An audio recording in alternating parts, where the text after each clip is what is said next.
लिख सुना देती हूँ, बस नहीं सुनाऊँ। यह है कल्याण के साधन। हमें अपना कल्याण कैसे करना चाहिए। किसी भी प्राणी को किसी प्रकार से दुख मत दो। दूसरे को दुखी करके सुखी होने की दुराशा छोड़ दो। दूसरे को दरिद्र बनाकर धनी बनने की लालसा मत रखो। पता नहीं तुम कब मर जाओगे। मरते ही तुम्हारे सारे मन के महल ढह जाएंगे सारे महल।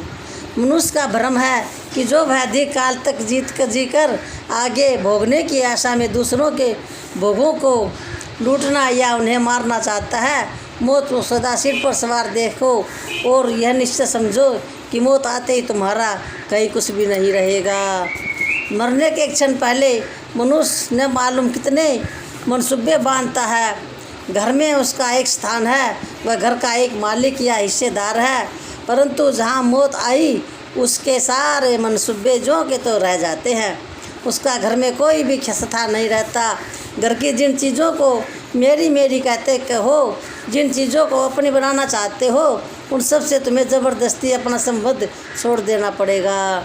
अच्छी बात इसे में है कि पहले ही सावधान हो जाओ और जिन वस्तुओं को आखिर छोड़ना ही है, उसके लिए अन्य अधर्म का आश्रय लेना छोड़ दो।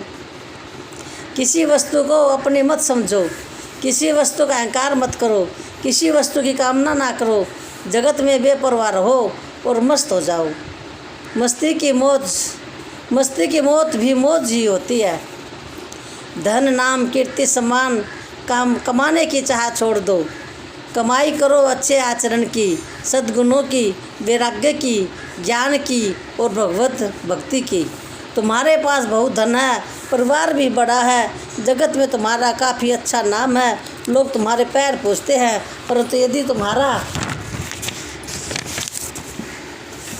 अंतःकरण मलिन है, तुम्हारे आचरण अपवित्र है, तुम्हारा मन और शरीर क्षणभंगुर है, भोगों में आसक्त है, तुम भोगों को ही नित्य सुख का साधन समझते हो और श्री भगवान के चरणों में तुम्हारा किंचित भी प्रेम नहीं है, तो निश्चय समझ लो तुम्हारा मनुष्य जीवन बिल्कुल व्यर्थ है और तुम्हारे जीवन का फल आगे चलकर तुम्हारे लिए बहुत कष्ट में होगा।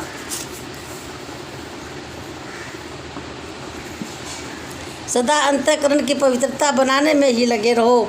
अपने आचरण को शुद्ध करो, सबके प्रति प्रेम करो, सबका सत्कार करो, आदर करो, सबका हित करो, किसी का भी बुरा न चाहो। संसार के क्षणभंगुर भोगों से चित्त को हटाकर भगवान में लगाओ।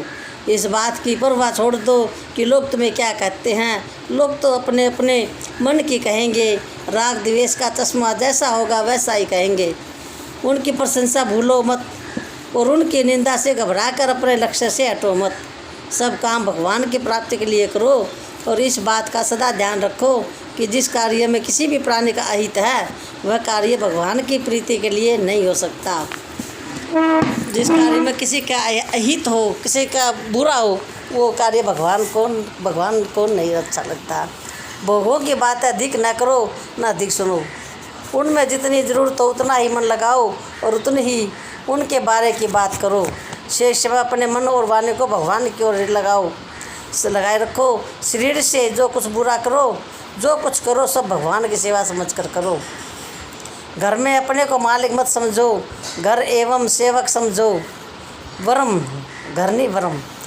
घर में अपने को मालिक मत समझो, पर एक सेवक समझो और यथासाध्य ईमानदारी के साथ भगवत सेवा के भाव से घर के काम करो। अपना व्यवहार दूसरों के घर में कुछ समय के लिए टिके अतिथि का ऐसा होता है, ऐसे ही हम भी यहाँ पर अतिथि बनकर आए हैं, ऐसा मन में विचार रखो।